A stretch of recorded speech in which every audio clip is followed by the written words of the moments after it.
best places to come every year to look over the new product line is right at Six Chuter itself, Yakima, Washington, at the fly-in. The annual Memorial Day fly-in.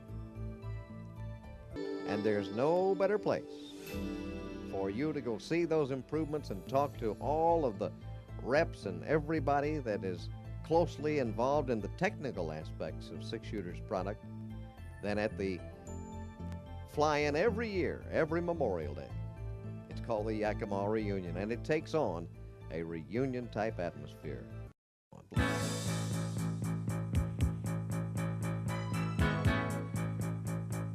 It's a homecoming of sorts. Every one of these units came from here. And now there are a lot of them coming back. Just for a weekend, though. And they're lined up. They've got their motor homes, their four-wheelers, and their sky rides. And they're up, up, and away.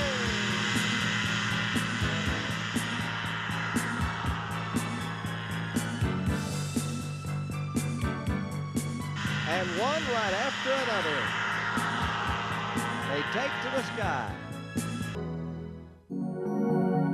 And on the horizon, here they come. A sky full of happy customers of Six Chuter. Most of these are people who not only enjoy them, but sell them across the country and around the world.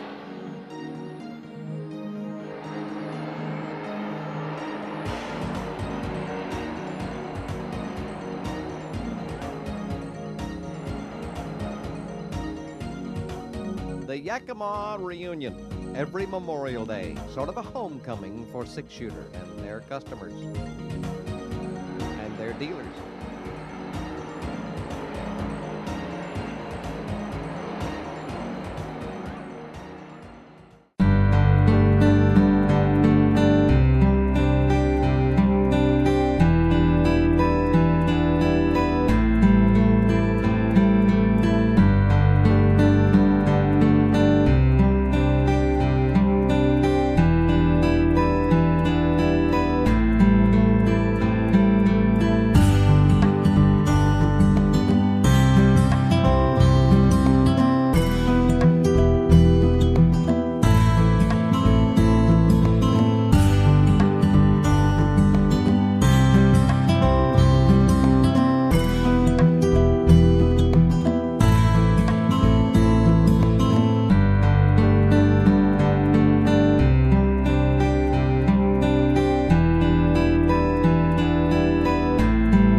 you doing? I'm Andrew, your way into What's Fun America. Stick around because we have some amazing things in store for you on the show today. Everything from wave running to high-performance parachutes, stunts, thrills, chills, maybe even a couple of car chase scenes.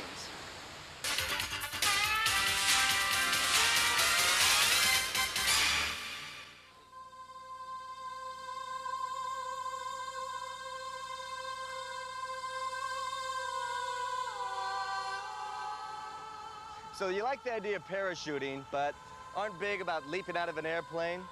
And you love to fly, but aren't crazy about the food?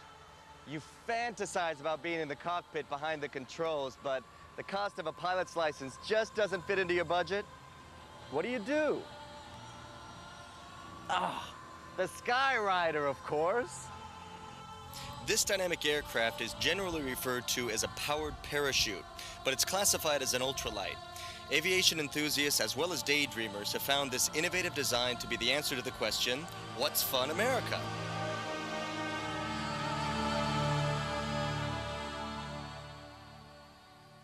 Here to tell us more about what's fun is aero shooter Dave Hunt. Welcome to the show, Dave. Thank you, glad to be here. Now tell us why one would choose a powered parachute over a fixed-wing aircraft. Well, you'd pick a powered parachute because of the safety, for one, and it's relatively inexpensive. I think the important word you used is safety, because I think that's the big concern. Are they safe to do for the first time? It's extremely safe. You have a canopy over you at all times. The speed is only 26 miles an hour. That's the only speed you can go. So what would it take for somebody like me who's never done this to actually go up and solo? It takes about an hour's ground school, and we teach you everything you need to know on the ground. And when you're ready to go, we talk you up and down on the radio if you have any questions while you're up there. The Skyrider Aerochute is easy to operate because the design is uniquely different from conventionally fixed wing aircraft.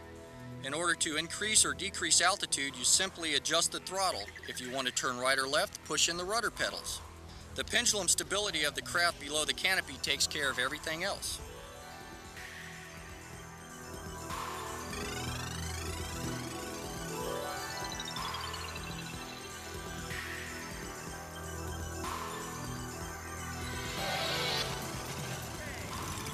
All right, nice flight. You ready to solo now? Absolutely, let's do it.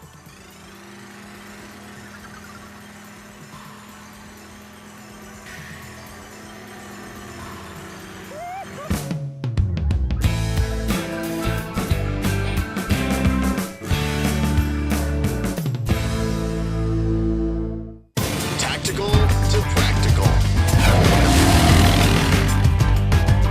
Sea and air vehicles for action and adventure.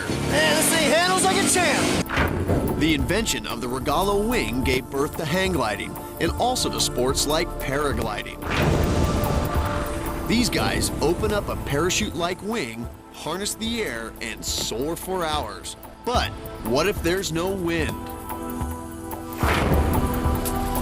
This is the Six Chuter. Powered parachutes are the fastest growing segment of light aviation, and flying one of these is so simple almost anyone can master it. You take off by pointing into the wind, fire up the engine to inflate the chute, increase the throttle, and lift off. Top speed is about 26 miles an hour. Want to climb? Give it more juice. Push the stick to the right and you go right. Push left, go left. To get your feet back on the ground, lay off the gas and down you go.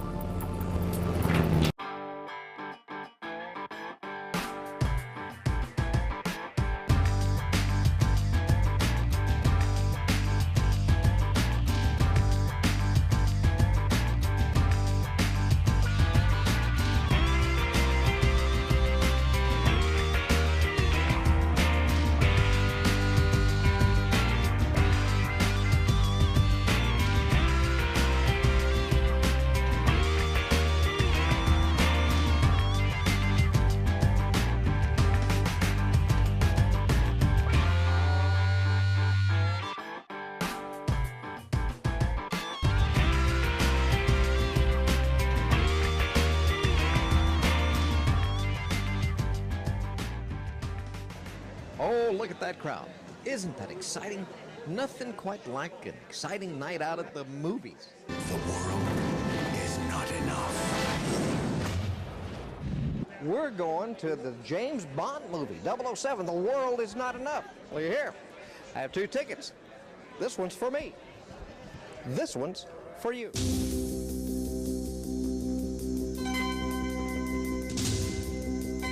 Six Chuter Incorporated of Yakima, Washington, known worldwide as the manufacturer of the world's premier powered parachute, brings you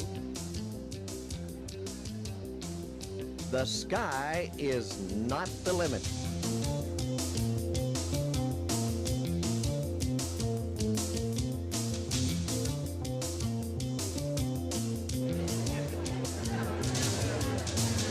Oh, look, these are some of the previews.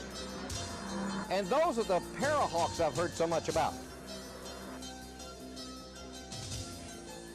Not only have I heard about them, but we have some special things in mind for today's show.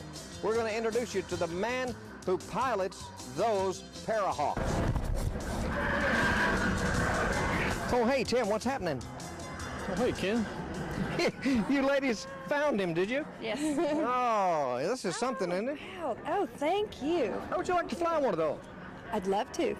Well, this is the guy right here that is throwing the bombs down on Bond, and he's a bad guy. Just a bad guy. He doesn't look like a bad guy.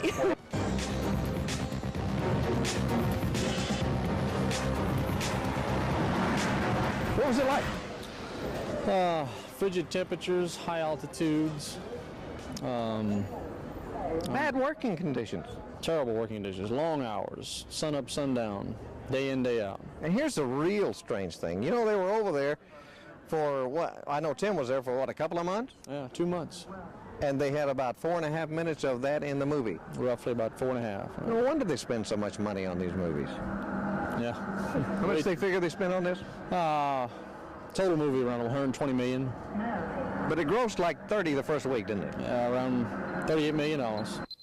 As the countdown begins to the 21st century, it's good to know there is still one number you can always count on.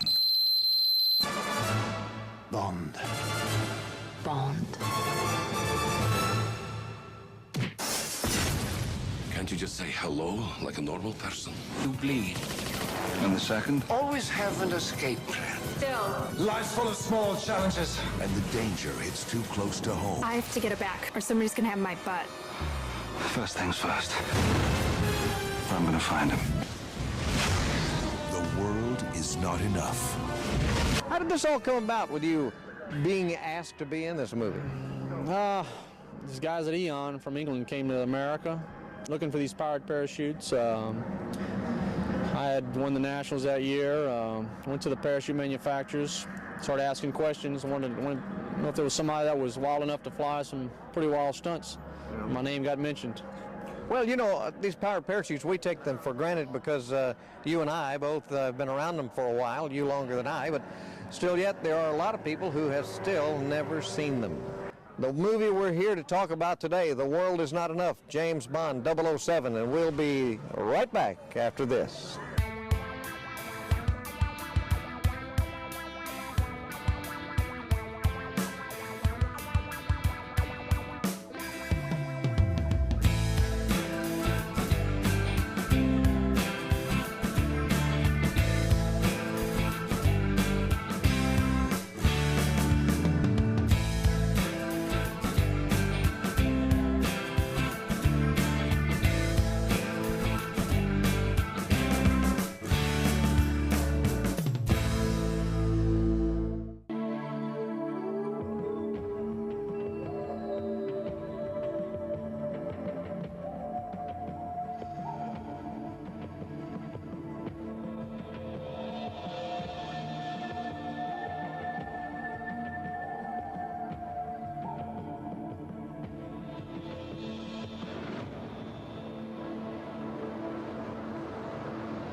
Scoured by the Earth's strongest, most unpredictable winds, the vast emptiness of the North is dangerously unforgiving.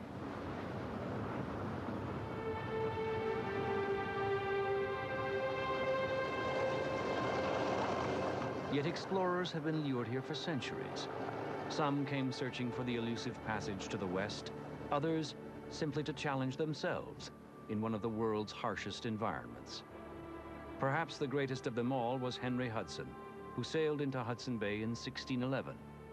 Although his namesake lives on, Hudson himself vanished in the ice and was never seen again.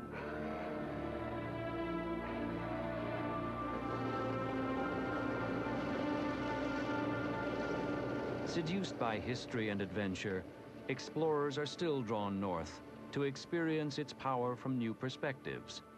One of those is a man who seeks to soar above the solitude and find freedom in the frozen sky.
Ever since European explorers, such as Captain Cook, discovered Easter Island in the 1700s, it has remained an island of mystery. It is also an island of considerable beauty. When we were documenting the Science Museum of Long Island's expedition in 1997, we wondered what it would be like to see the beauty of this island through the eyes of a bird. If not a bird, perhaps a plane. And like a bird, a plane that can fly low and slow. But first we had to find such a plane because there are no resident planes on Easter Island. The most isolated island on Earth, the nearest airport is 2,300 miles away. We searched and we found our bird, a powered parachute plane, born in Yakima, Washington, and shipped to Bennington, Vermont.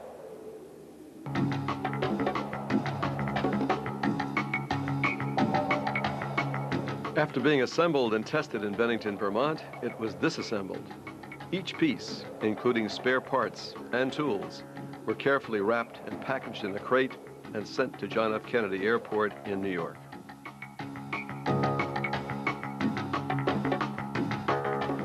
It traveled some 10,000 miles by land Chile air freight to Easter Island. We'll get the right end up, right? As you can see, I'm the only one with a screwdriver. Screwdriver.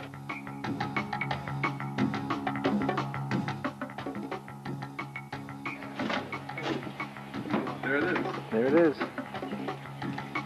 When it arrived at Easter Island, we trucked it to our living quarters, and expedition members and local friends helped unpack the crate, sort out the many parts and pieces, and then began to reassemble the plane in preparation for its first flight.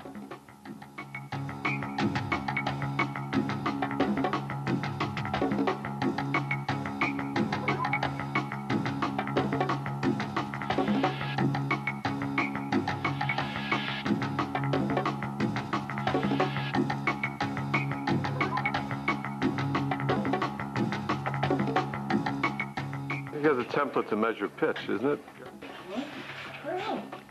Finally, we are ready to test the engine.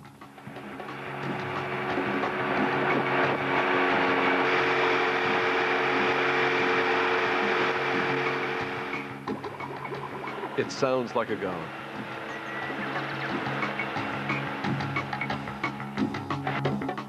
And now we have to put the plane on a truck and take it on the only paved road to an isolated part of the island where we hope to find a takeoff strip into the wind.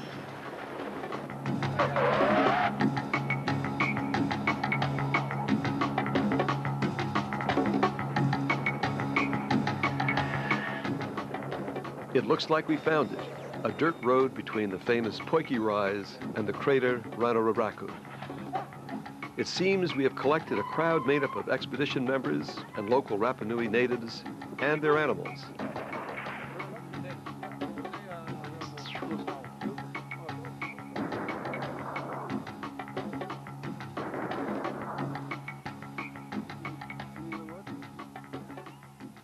You have any advice for me? We are ready to set up and take our first flight as the Tagnata Manu.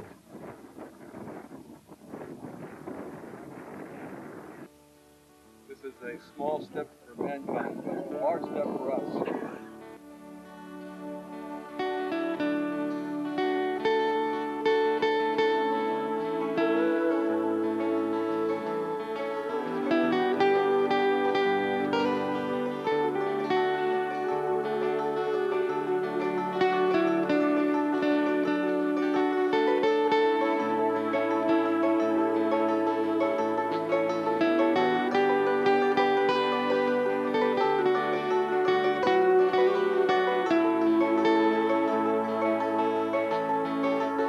Now to fly, and at long last to fly like a bird, over volcanic craters now extinct, over ruins and standing statues called moai, places with the exotic names of Tangariki, Anakena, Akivi, Vinapu, the town of Hangaroa, and Arango.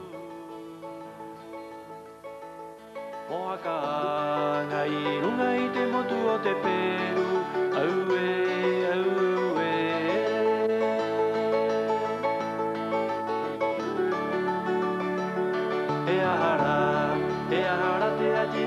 tangata Ito pa ai I mei te nua nei I aruro I erero te tātou nu Mohaka ngai runga I te motu o te peru Aue, au, aue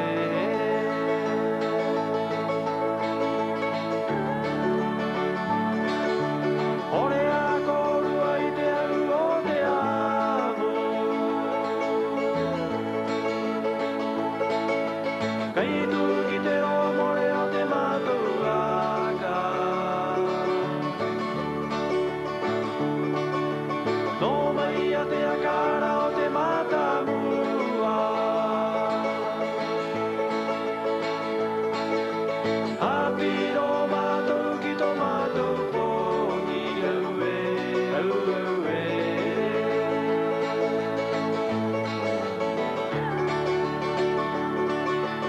Ore a korua I te au o te amo Kai tu ki te roa more o te mātou aka No mai a te akara o te mātamua Apiro mātou ki tō mātou pōki aue, au, aue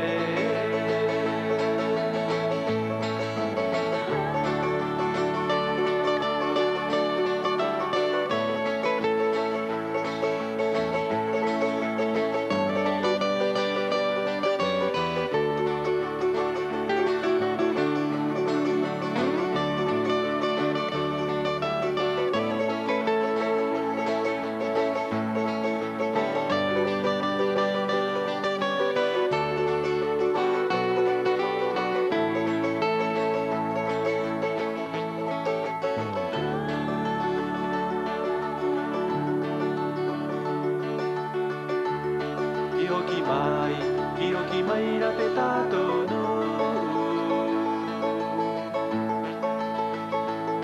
E mauroa I te mauiu I te hakari Utopa ana E toenga o te rai tātoa Ihoki mai ai Mō mate I te rau e nua Aue, au, aue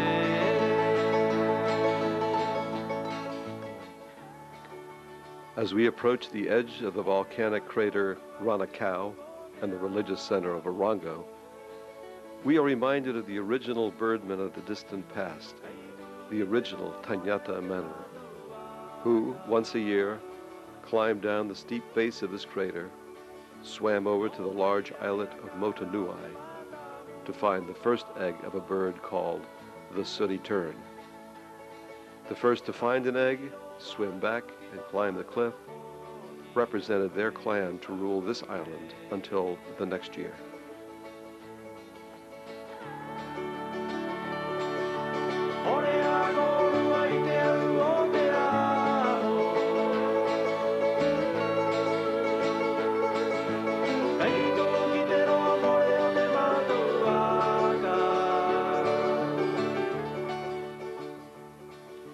We fulfilled our dream. We flew over this island with the wind in our face, low and slow, like a bird. How fitting that we end our journey flying over the religious center of Orongo, the home of the first birdmen, the cult of the Tanyata Manu.